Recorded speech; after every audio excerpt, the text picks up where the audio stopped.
everyone. Welcome back to another episode of Independent Thought. My name is Desmond Price. For today's episode, we are joined by Prepper Pig. How you doing today, sir? Thank you for coming on the show. Thank you very much for having me. It's a great day here in North Carolina, and I'm happy to be on your show. Hey, I really do appreciate it. I actually came into contact with you a few months back. We have a mutual podcasting friend at the 805 Uncensored podcast. So, shout out to Jordan. Thank you for putting this all together, having us on a panel together. But, during that time when we were talking, we ended Thanks, up talking Jordan. about railway strikes and general strikes. And we're going to get to that topic here in a few questions. But first, I wanted to start out just giving people a chance to get to know you and who you are. Can you explain what exactly is Prepper Pig and why did you decide to start it? Great, yeah, great question. Prepper Pig is the mission of Prepper Pig is to bring emergency preparedness and community organization skills to vulnerable communities. I am a longtime community organizer, 10 plus years. I've been working predominantly on environmental justice issues, but also on worker rights issues, protecting the social safety net, elder issues, food scarcity, you name it. I've kind of run the gamut in my career. So I saw interacting with these folks that there was a deep need for this sense of security. Everybody was feeling like things are just getting really crazy out here. How can I protect myself? How can I protect my family? How can I protect my community? How can we build stronger structures inside of our community? How can we build more resilience? And I felt like the stuff that I was posting kind of on Facebook or social media was really getting a lot of attention. People were coming up to me and saying, "Hey, I really like what you're saying out here." So I decided, "Hey, let's make this a legit enterprise and uh, and go after it." So Prepper Pig was birthed in 2019, and since then we've just been spreading the word. I am a longtime mixed martial artist. I hold two instructor ranks, one in Muay Thai, kickboxing, the other in Junfan Jeet Kune Do. And so going in and doing community trainings with folks on just how to protect themselves, how to use weapons, how to kind of size people up and know your surroundings a little better, all that stuff was well received. And then the community projects that we have, like our winter drive to get clothes and socks and sleeping bags to our unhoused neighbors, have all been doing really well. So I'm happy that the message is getting out there. Overall, what I'd say is it's not about your individual bunker. It's about the community that you build now before shit hits the fan. Okay. And I'm always impressed whenever anyone gets involved in their local neighborhoods trying to help people, especially when we're talking about like helping unhoused people get more resources, so on and so forth. And we're definitely I want to give you a chance to talk about that at the end of the episode. But when it comes to like you more specifically, I want to ask you this question. What activated you politically and during this climate that we're engaged in right now, where our politics seem to be more and more toxic as time goes along? How do you stay engaged in this climate and try to continue to be, I guess, a positive impact like in social discourse? Gotcha. Another great question. Well, what when I go back and I talk about what radicalized me or activated me, motivated me to get out in the street, it was my interaction with regular working class folks trying to save their homes during the Great Recession. At that time, I did a stint as a pre-purchase housing counselor, HUD certified, and we saw the Great Recession coming. We rang every alarm bell that we could, and of course, nobody was listening.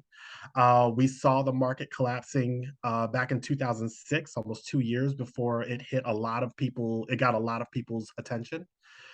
And then in 2008, I switched over, and from 2008 to 2011, I was a foreclosure counselor, also HUD certified.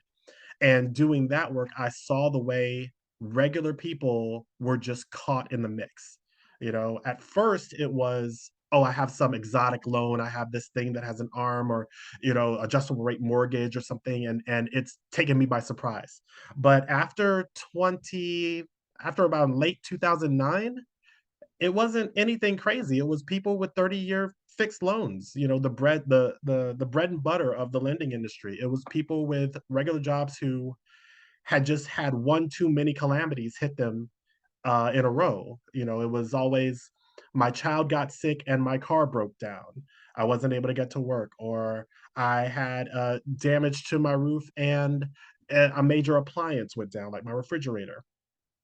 So seeing that and seeing the way that the banks were treating these people, sometimes I'd call in, I'd have them in my office, I'd call the bank, I'd just let the homeowner talk, and just to see the disrespect that they were encountering, and the mixed messages, and um just the total disregard for what they were going through as human beings trying to live their lives, just trying to maintain a home for themselves and their children. I got radicalized. I think that you'd have to have a pretty hardened heart not to feel for people who are sitting there across the desk from you crying because they're about to lose the this major purchase that they've made. As we know, in the United States, home ownership is a cornerstone of wealth building, Yes. and for people to see everything that they've worked so hard for, maybe they're the first people in their families to own a home, and now they're about to lose it because of some crazy shenanigans that some banker somewhere is playing some games. I said, no, if I gotta get out on trade and try on and start yelling at bankers, I'm gonna do it. I was uniquely positioned because Charlotte, North Carolina is Wall Street South. We call it Wall Street South. And Wall Street in New York has all of your speculative banking. That's where the stocks and bonds and all the trades, and that's where all that stuff is happening. And it gets a lot of press.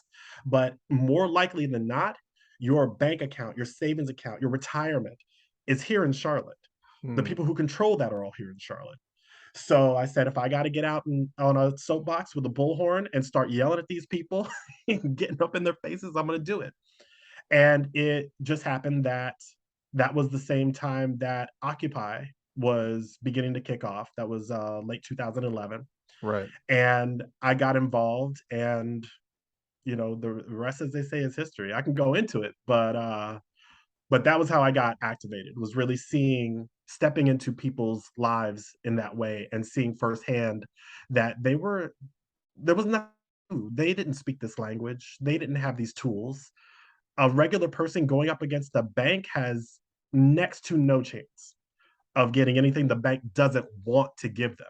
And the Right. bank wants to give a certain number of people a modification or help with their loan, or if they've fallen behind or something, so that they can say, oh, we've helped this many people, while they're sticking it to three, four, 10 times that many people on the other end. It's stories like that that make it so obvious, like why we're kind of seeing, in a really broader sense, why there's such a big push right now for, I think, unions in America, because we are seeing, I guess, like an erosion of, like, I guess, trust in, like, institutions, right? I mean, like, you can't, like, get a house, without having to go through so many different issues. Your job is undercutting you, like tax policies seem to be coming down on people, like middle class people. Inflation is what it is right now. Like, everywhere you turn, it feels like people are just trying to find some way to claw back some sense of power, because of all these different, I guess, oppressive forces that are coming down on people right now. When I when we first, like, got, like, to discussing, like, the conversation of strikes, when we first met each other, like, on the 805 Uncensored panel, we were talking about general strikes, railway strikes. I want to transition to that now. Talking about this in general, what exactly is a general strike? And do you think that it actually can even manifest, I guess, like, in today's society? So, in the broadest sense, a general strike is a strike in which enough people are slowing down production that it hurts. The pain of that is spread across the population, and that pain should be targeted in a general strike. It should be targeted at the people who control those levers of production, the people who are the ownership class.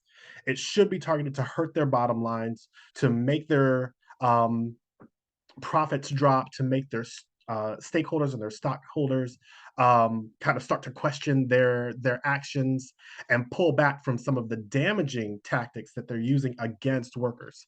Make no mistake, there is a definite war on workers, and it's been going on since the days of Reagan. I think 78 or 79 was when they really started to attack unions and unionization. Reagan came in and immediately broke the I think it was the traffic air traffic controller strike, Hmm. firing everybody, hiring a bunch of scabs.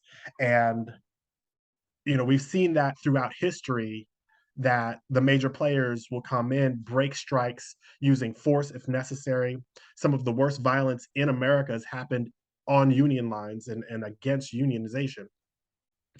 But yeah, people, like you said, need that sense of security, and unions bring job security. They give you a voice in your workplace. They allow you to advocate for yourself and others. Um, Union shops tend to be better paid shops with better benefits. We see these things going by the wayside. I look at my parents, which I'm an older cat. My parents are boomers, and I came up in a time when they were teaching me, you go to school, you get a degree, you work hard, you're in a job for 30 years, 40 years, you get the pension, you get the gold watch, you retire, you enjoy your retirement, closed. Right. And then I stepped out into, 9/11 happened my senior year of college. I came out of college directly into the post 9/11 world.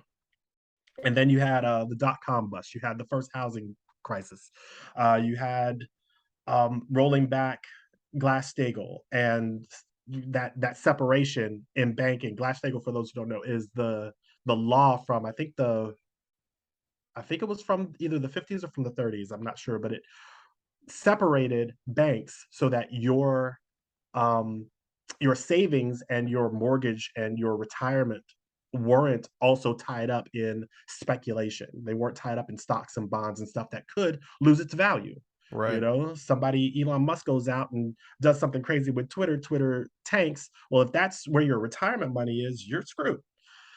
Um, so unions are the way that the working class holds and directs power.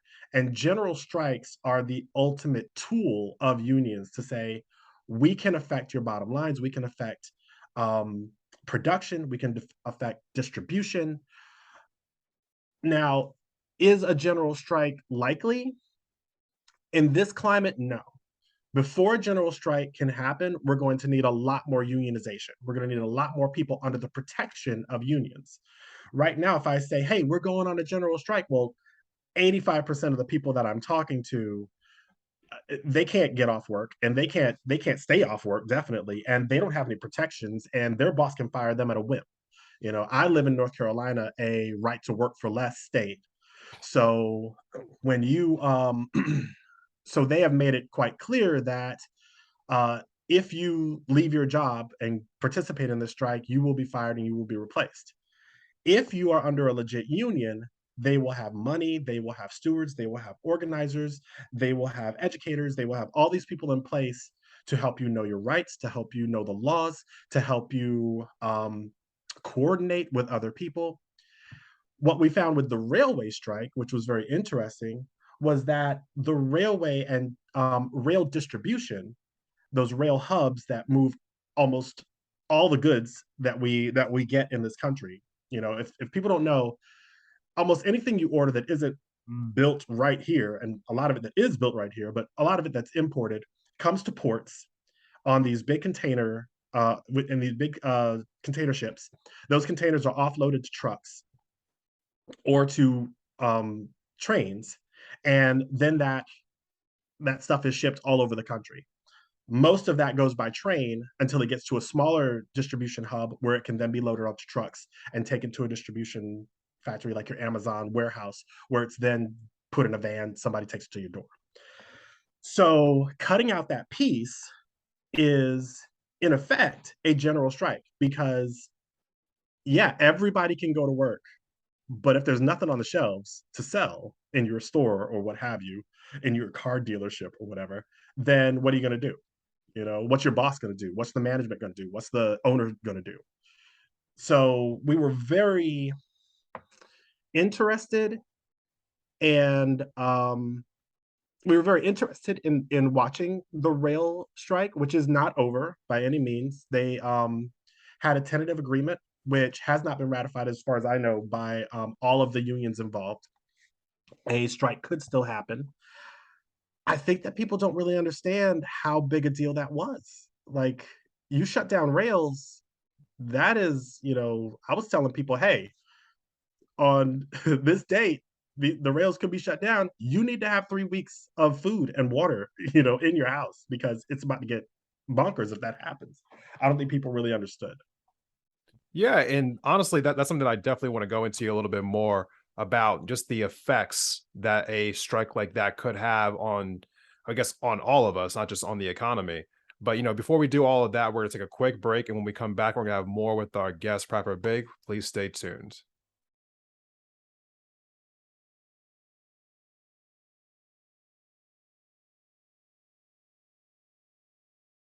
Welcome back from the break, everyone. Thank you for sticking with us through this episode of Independent Thought. So before we went on the break, we were talking about, the differences between like, regular strikes, general strikes, how exactly they are effective, so on and so forth, and why probably a general strike is not entirely likely right now in today's society. But let me focus on something else in general. When we were talking before, you had mentioned like this idea of like a choke point, I guess, like in distribution, and as far as like a way of helping people find like, I guess, like the right ways to organize a strike in particular. Can you go into a little more depth about what exactly that is and why that is probably like the most effective way to organizing any strike? Absolutely, yeah. A worker choke point is, if you have, for instance, 100 employees at your job, you want to find the fewest number of employees whose absence, or if they stop working, will affect everyone else. So, in the case of the country nationally, we know that if you take out the trains, if you remove that piece, that's a relatively small number of workers compared to the millions of workers out there. But if you remove that piece, millions of workers will have nothing to do with their jobs because the product simply won't be there. You'll have all types of delays, shipping won't happen. People can't get their goods. People have nothing to sell, nothing on their shelves. That's how that works. So that is a choke point. I first came across this idea of choke points, and it really intrigued me. I was learning about a campaign, an organizing campaign called Save Market Basket.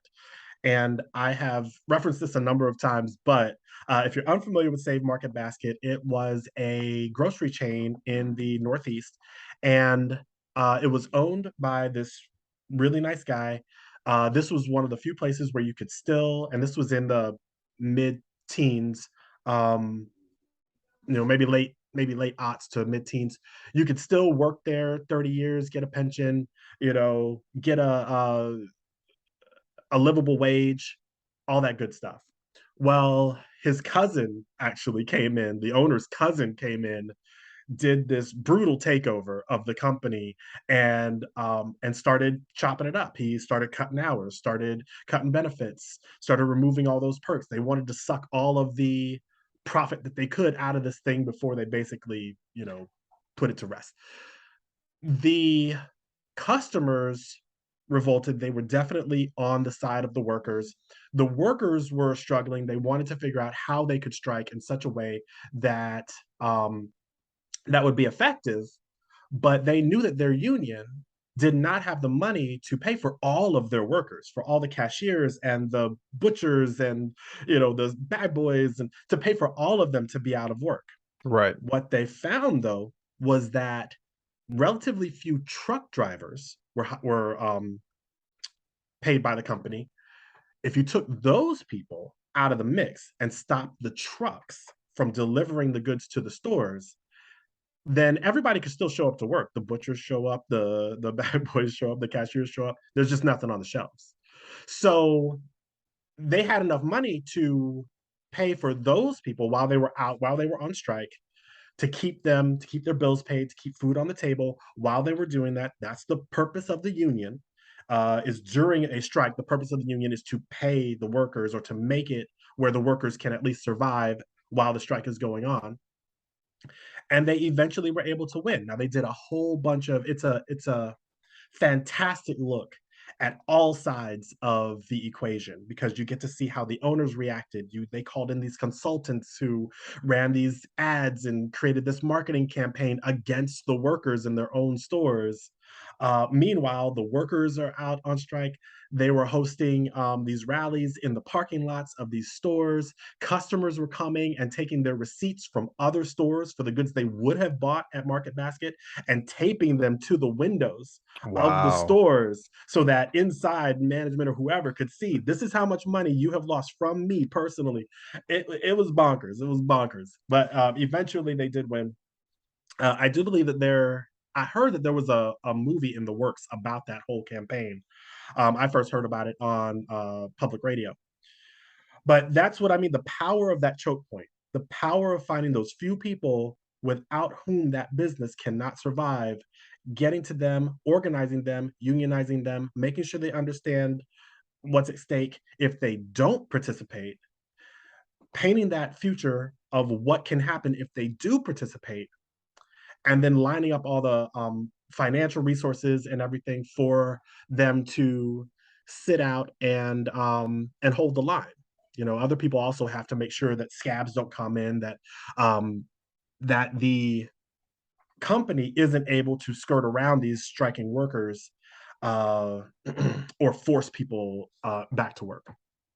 I feel like we're living in a time right now where people are wondering about questions like this, about like strikes, unionization, just worker empowerment in general. Because again, we were talking about this before in the first half of the episode. People are just feeling these monumental oppressive forces from all over the place. And it's hard to stay engaged politically right now when it feels like we have absolutely no help from politicians, which I guess has never been the case, but it felt like there was a glimmer of hope over the last few years, but that's been almost wiped away by this current administration as far as I'm concerned. Now, like looking at like the future, people trying to find a ways to stay politically active, politically activated. This is something that I've had a hard time explaining to people myself, in my own episodes. I'm like, how do I, say the message with like, this is the reason why you should stay active. This is the reason why you should, stay in the fight, so on and so forth, because it looks bleak right now. So I want to talk about activism for a second here. You are someone, I think when we spoke before, you were someone who has said that you don't think that people can be activists, like forever. It's like, it's not like something that you can just do indefinitely. What is your feelings on the best way to be involved in activism in general? And I guess what should people do as far as wanting to get more involved and staying engaged in this political time? Those are great questions. It's a lot of questions all at once. So I'm going to try and remember. Please refresh me if I get off track. Um, yeah, the role of the activist is to move that issue forward and to keep the drumbeat going, so that when the time is right, all the pieces are in place to make that critical move that's going to win you a progressive step. There are a couple things that are,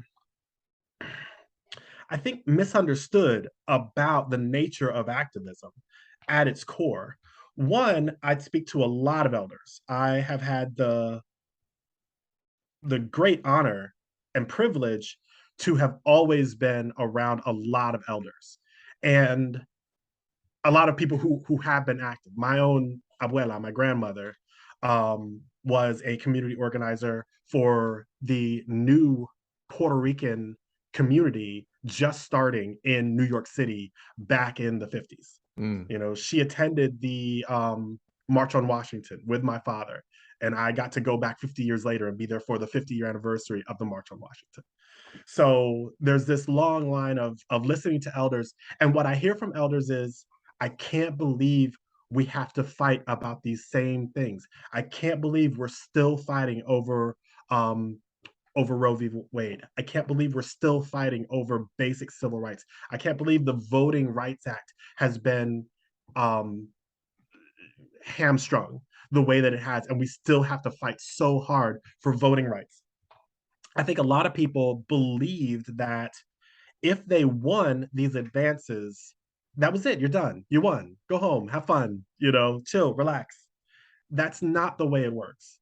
The people who want to take us backwards, the people who want to cut your rights, they don't ever stop.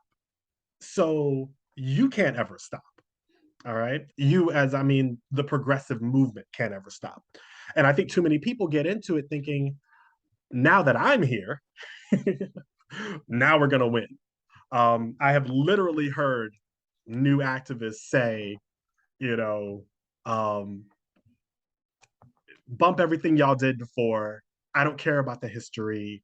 I'm here now, and that's why we're going to win, because I'm here. We are steeped in American culture with this notion of rugged individualism, that a single person can make all the difference. And we're given examples like Rosa Parks, Martin Luther King Jr., Frederick Douglass, Harriet Tubman. We're given all these examples of individuals acting to shake up a structure. We are not told about the Ministers' Conference and SNCC and um, the Deacons for Defense and all these people that made those movements possible. We're not told about the thousands of organizers who had to be there for the bus strikes that happened, and all the carpooling and churches and vans and stuff that had to be activated and coordinated to make all that work.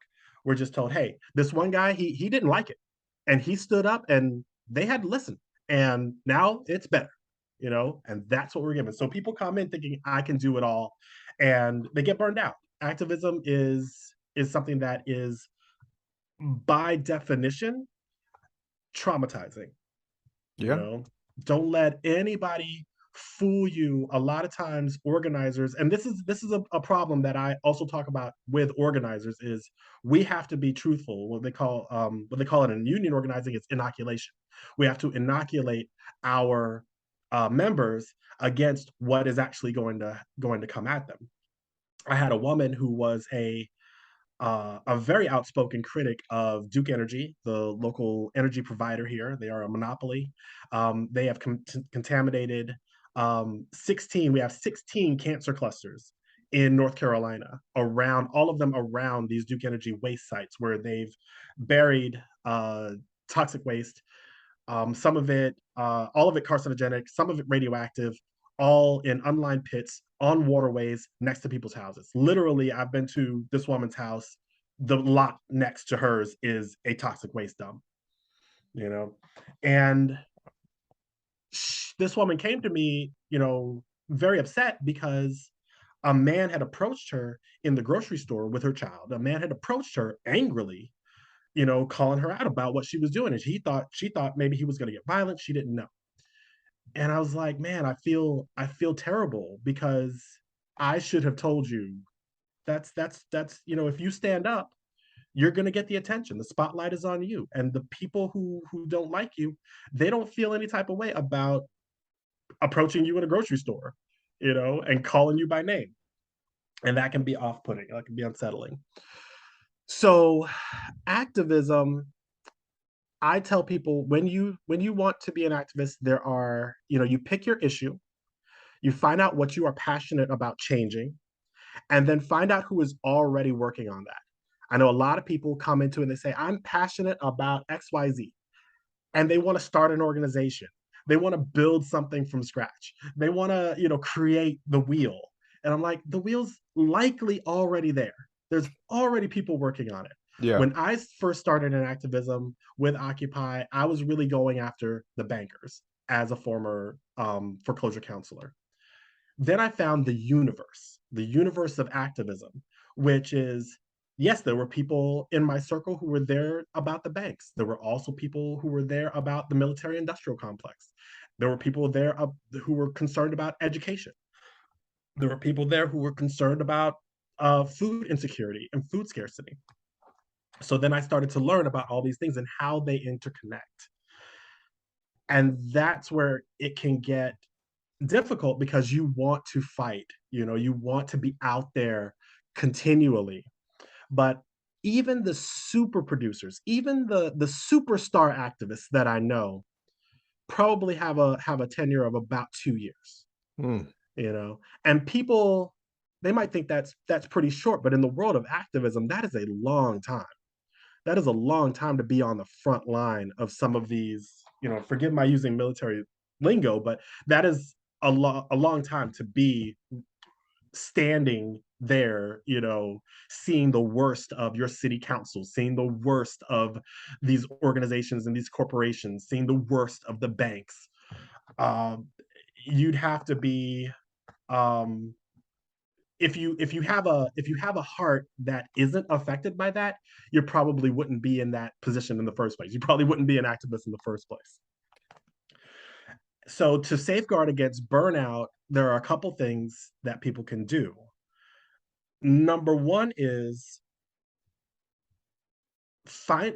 know yourself, know what you're good at, know what you want to be there for. Are you there to do art for this campaign? Are you there to do communications and do press conferences and write, press releases and stuff for this campaign? Are you there to hold a sign and go home because you've got your kids or whatever? Don't let anybody judge you for why you show up or why you don't show up. All right. You are there on your time to do what you can to simply move that forward. I'll give you another example of keeping that drum going. Um, when I first started in organizing, I was, I was still kind of one foot in the housing foreclosure counseling mindset, starting to learn about organizing and activism. And I had this really brilliant moment where this undocumented Latinx undocumented family was in deep need. They had a daughter with spina bifida, a lot of medical stuff that needed to be addressed and was being addressed by her home. The home itself was a tool in her care. Her father, who was in construction, had widened doorways, had put down tile, had lowered counters, had done all this stuff so that she could get around. If these people had to move out of that home into an apartment, for instance, this girl probably would have had, or most definitely would have had, a steep decline in her overall life experience Mhm. that may have resulted in her death. Like she had this thing that part of her care was the home itself. They were being jerked around by a particular bank that happens to be in America, and and so what we knew was at this time the Democratic National Convention was coming to town. All right. So we were organizing in their community. We were going to their neighbors and saying, hey, would you stand with your neighbor to help them save their home? Um, and just like I said when I left housing counseling, if I got to get out on Trade and Try on a soapbox with a bullhorn and yell at bankers, that's what I'm going to do. And sure enough, I was out there on a soapbox with a bullhorn yelling at bankers in the middle of the Democratic National Convention. All right. Nice. And that's different than any other day. All right. So because there was so much press there, because there were so many people, um, so many eyeballs on that particular spot, because if you don't know, Trade and Try On is the headquarters for that particular bank. So so we were out there. I had the mother speak, I had the daughter speak. It garnered some press and the story started to grow. And then before you know it, it was kind of a regional story. And then Univision and Telemundo picked it up. And then it Mm. became an international story. And then it went to California. and then it went to Texas, and then it went to New Mexico, and then it went to Mexico, and then it went to South America. And a week later, the bank came back with a modification. We're going to work it all out. You know, they had been jerked around for months with this, and taking advantage of that particular moment was what saved their home and maybe saved this young girl's life. So there was a build up to that, and we had to keep that drumbeat going. And we were waiting for that moment, and that moment presented itself in the form of the Democratic National Convention. You might keep that drumbeat going for years and never see that moment. That moment might be for someone else to take advantage of. Activism has to be a selfless act. It has to be something where you say, I'm going to do it for this long. I'm going to put what I can into it. And hopefully, I've moved it forward enough that somebody else will move it forward even more and take it home. If I can't take it home, somebody else will take it home. So, so the other thing is, organizers should be realistic with activists about what the risks are and what the stakes are, what the timeline is. Because a lot of times people get in, they think, oh, we're going to have this all wrapped up in, by this next meeting. They're going to meet, they're going to hear us, they're going to hear our stories, they're going to fall in love, they're going to or deeply feel ashamed of Yeah, themselves. Politicians don't feel shame. That's just that's not. those are If facts. you're yeah if you're a career politician in the United States of America, um I promise you, shame is something they left long time ago. All right, these people feel no shame. So trying to invoke shame, trying to say you should do the right thing. No, the right thing is whatever the money says the right thing is. To be completely honest, Yeah. so you have to harness. You have to either affect that money or affect their ability to get that money. By either ousting them, or by somehow containing them. What worked with it's the Sanchez family, that undocumented family. What worked with them was that the bank in question knew they were going to lose way more money on the bad press, on the bad PR, than they were if they just gave her the modification. That's the math, and it always breaks down to the math. Any campaign, first thing I'm looking at is what's the math? Where how are we affecting the bottom line? Where's it going to go? Looking at longevity, finding your place, and then learning other skills. Say, I know what I bring to the table, and this is what I want to learn while I'm here. And then saying, hey, I have an out date. Either it's after this next meeting, or it's after the holidays, or it's when my family comes back from wherever they're going. Whatever your thing is, have a time when you say, okay, this is where I draw the line. I'm done after this point. There is no shame in stepping back. You can always come back, but once you're burned out, very few people return from that. So I'd rather see somebody step out, take a break, come back, maybe do something different, than run and run and run and run and run, and then say, screw it, I'm done. I'm never doing this again. And then Y- go about their day. Yeah, I mean, taking breaks is definitely essential. I do it. I have had to teach myself how to do that over the last year or so because 2021 almost burned me out. I think I got to the end of that year and I wasn't sure if I was going to do this podcast anymore. I wasn't sure if I was capable of continuing to do it on a consistent basis. But I think learning to take breaks was a incredibly powerful tool that I had to teach myself as far as trying to maintain some longevity in doing this. And I'm assuming, as you know, as you're pointing out, that's what anyone would have to do if they're trying to stay engaged in whatever form of activism it is that they are trying to take. So I definitely appreciate you taking the time to explain all that to us, speaking from experience. And again, talking to experience, you have been talking about how you have a drive to provide resources for unhoused neighbors in your community. As we're closing out this episode, could you just plug that a little bit before we say goodbye to listeners? Absolutely. And thank you so much for bringing that up. Uh, during the winter, we do a winter drive for unhoused neighbors. We partner with other organizations. Primarily, it's Greater Charlotte Rise. And I would be remiss if I didn't mention my good friend and aspiring president of the United States, Jasmine Sherman. You can look her up, Jasmine Sherman for President. You can find her on Instagram, TikTok. She's even got a Wikipedia page. They've done a whole thing on her now. She was super excited about that. She is a dedicated socialist. I've known her for years. She puts everything into helping the unhoused, but also she wants to have some real solutions to some of the economic and some of the social problems that we have. So shout out to Jasmine Sherman, love you, girl, and I'm gonna keep it trucking. The Unicorn Party. All right, so with that, we take donations. You can visit my Patreon page, patreon.com/prepperpig. That's prepper, Prepper, pig like the oink oink. You can also find me on Instagram. We're also on Venmo. You can find all that information. I think on Venmo, we're at Prepper Pig.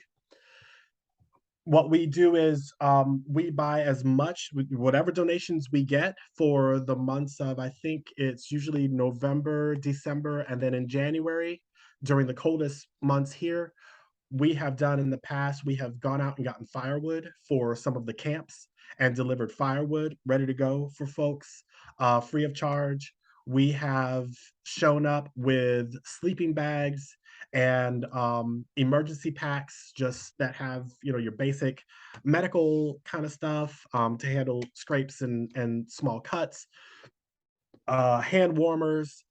Last year we did we went hard on thermal underwear, which I was really shocked. We didn't have a lot, but what we had went immediately. It went instantly. The minute people saw that we had thermal underwear, it was gone.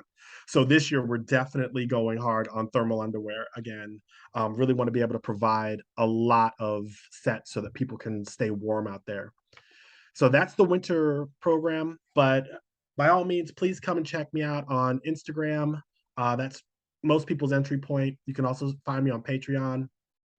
I throw a lot of stuff up there. I talk a lot about race. I talk a lot about economics, and I talk a lot about simple preparedness that you can do. My version of survival has more to do with understanding your community and your community's needs and how to take care of one another than it does about building a bunker, taking care of yourself, stocking up on your beans and your bullets. I don't really feel like that's a productive way to go, which is why Prepper Pig exists, to say communities need to value one another and build structures so that they aren't reliant um, on outside structures that may be tainted or may come under fire. Right now, if you don't have a farmer's market near you and you don't have people in your community who know how to get those goods into your community, if you're entirely reliant on a grocery store, because I know in my area they shut down all the grocery stores except for one. If you're entirely reliant on that grocery store, then what are you going to do if that closes, or what are you going to do if there's a strike and Right. and there's no food on the shelves? So it's about learning about these alternative methods of keeping yourselves and your community not just surviving but robust, but able to create and move forward. Prepper Pig, thank you so much for coming on the show today. I really do appreciate you taking the time to talk with us about all of this. For those who are interested, those links will be in the episode description. So go ahead and click into the episode description now, and you'll be able to see those links. If you like this episode, please go ahead and share it on social media, Facebook, Instagram, Twitter, TikTok. Really do appreciate it. Thank you so much, and we hope to see you all in the next episode. All right, come find me. Thanks a lot, Desmond. It's been great.